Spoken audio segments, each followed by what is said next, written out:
आकाश और धरती के साथ साथ पानी में भी पाक के मंसूबों को नेस्तनाबूद करने में इंडियन नेवी ने कोई कोर कसर नहीं छोड़ी। तटीय इलाकों में समंदर के सिकंदरों ने दुश्मन को सांसें तोड़ने पर मजबूर कर दिया।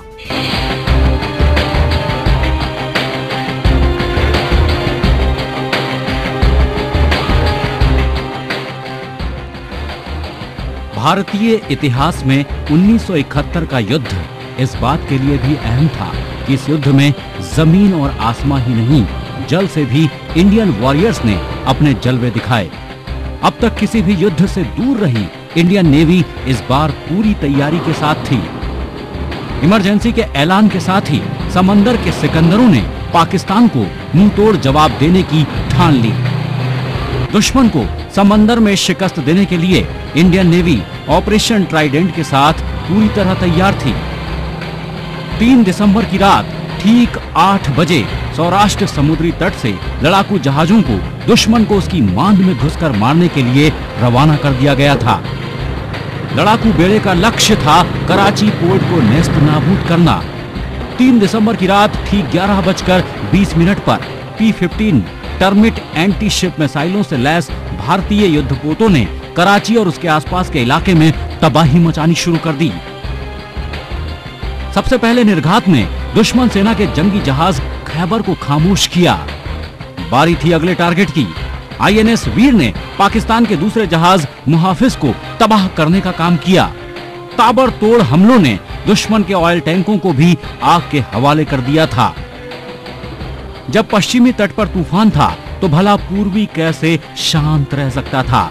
ताबड़तोड़ हमलों से बौखलाई दुश्मन की सेना ने विशाखापट्टनम पोर्ट को निशाना बनाने की सोची और इसके लिए बाकायदा एक पनडुब्बी PNS गाजी को ऑपरेशन का जिम्मा दिया गया। इस सबमरीन का जवाब देने के लिए भारतीय बेड़े में शामिल था INS राजपूत, जिसने 4 दिसंबर 1971 को ताबड़तोड़ हमला कर गाजी को समुद्र में सांसें तोड़ने के लिए मजबूर कर दिया। इस कार्रवाई से पाकिस्तानी नेवल दस्ते की कमर टूट चुकी थी, लेकिन भारतीय नौसेना की दहाड़ कहां रुकने वाली थी। ऑपरेशन ट्राइडेंट के बाद बारी थी ऑपरेशन पायथान की।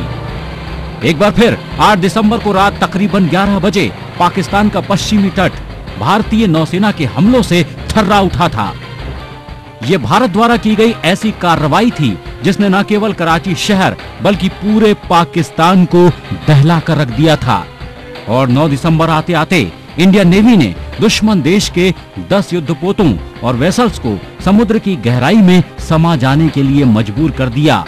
साथ ही 12 ऑयल स्टोरेज भी आग के गोले में तब्दील हो चुके थे। युद्ध अब बड़ा रूप लेता जा रहा था। पाक की मदद के लिए अमेरिका और ब्रिटेन भी तैयारी कर चुके थे, लेकिन वक्त पर रणनीतिक पहल ने दुश्मन के दोस्तों को भी पांव पीछे खींचने को मजबूर कर दिया।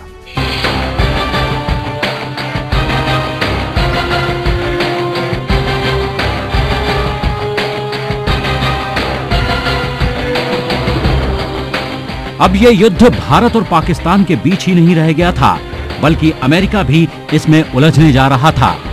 पाकिस्तान का साथ देने के लिए अमेरिका अपने 7th फ्लीट को बंगाल की खाड़ी की ओर रवाना कर चुका था। अब लड़ाई बड़ा रूप लेती जा रही थी। वहीं भारत पर दबाव बनाने के मकसद से ब्रिटिश नेवल ग्रुप अपने वाहक पोत ईगल के साथ भारतीय जल सीमा हिंद महासागर के नजदीक पहुंच गया था। ये दोनों देश मिलकर भारत पर दबाव बनाने और पाकिस्तान की मदद करने की कोशिश में थे, लेकिन अमेरिकन नेवी के बंगाल की खाड़ी तक पहुंचने के पहले ही भारत के साथी देश सोवियत संघ ने यहां मोर्चा संभाल लिया था। युद्ध में ताकत से ज्यादा रणनीति महत्व रखती है और ऐसा ही हुआ था इस युद्ध में भी।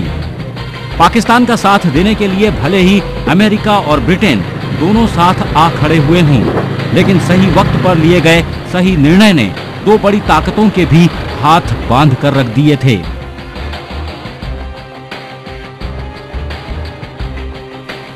सोवियत सरकार ने तत्काल मित्र देश की रक्षा के लिए 10वें ऑपरेटिव बैटल ग्रुप को कमांडर व्लादिमीर के नेतृत्व में रवाना कर दिया। इससे पहले कि अमेरिकन युद्धपोत कराची, चटगांव या ढाका तक अपनी पहुंच बनाते, एंटी शिप मिसाइलों से लैस सोवियत युद्धपोत और परमाणु पनडुब्बी उनकी राह का रोड़ा बन गए। अमेरिकन नेवी चारों ओर से घिर चुकी थी। उनके सभी लड़ाकू जहाज रशियन मिसाइलों के निशाने पर आ चुके थे। यानी इंडियन ओशियन पर सोवियत संघ पूरी मुस्तैदी और मजबूती के साथ भारत के लिए जमा हुआ था। आलम यह हो गया कि चारों ओर से घिरे और घबराए अमेरिकी कमांडर ने भी साफ तौर पर अपने आकाओं को कह डाला, sir we are too late. Bharat की मजबूत रणनीति के चलते दुश्मन घुटनों पर आ चुका था, लेकिन अब बारी थी मुकम्मल अंजाम की, यानी बांग्लादेश की आजादी।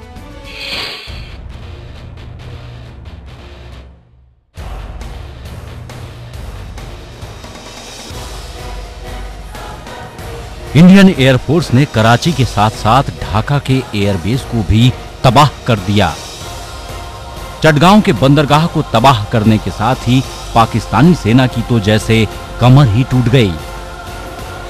भारतीय वायुसेना के ट्रांसपोर्ट विमानों ने ढाका समेत पूर्वी पाकिस्तान के दूसरे इलाकों में पर्चे गिराए, जिसमें पाकिस्तानी सेना से सरेंडर करने को कहा गया और पाकिस्तानी सेना पर इसका बड़ा मनोवैज्ञानिक प्रभाव पड़ा। पाकिस्तानी सैनिकों का मनोबल टूट चुका था और उसके बाद आया वो क्षण जिसका बांग्ला अवाम को लंबे वक्त से इंतजार था। 16 दिसंबर को शाम ठीक 4:31 पर जनरल नियाजी ने आत्मसमर्पण कर दिया। 14 दिन के अंदर पाकिस्तान को 2 टुकड़ों में तोड़ दिया गया और द्वितीय महायुद्ध के बाद प्रथम बार एक बाजुओं की ताकत से, सैनिक शक्ति से एक नए देश का निर्माण हुआ। 93,000 जो थे आपके जंगी कैदी पाकिस्तान के हमारी तार के पीछे थे और ये एक अपने में ऐतिहासिक जीत है। 90,000 से ज्यादा पाकिस्तानी सैनिकों के सरेंडर के साथ ही युद्ध खत्म हो गया, लेकिन इस वॉर ने दुनिया का नक्शा हमेशा के लिए बदल दिया। नक्शे पर अब पूर्वी पाकिस्तान नहीं, बांग्लादेश का उदय हो चुका था।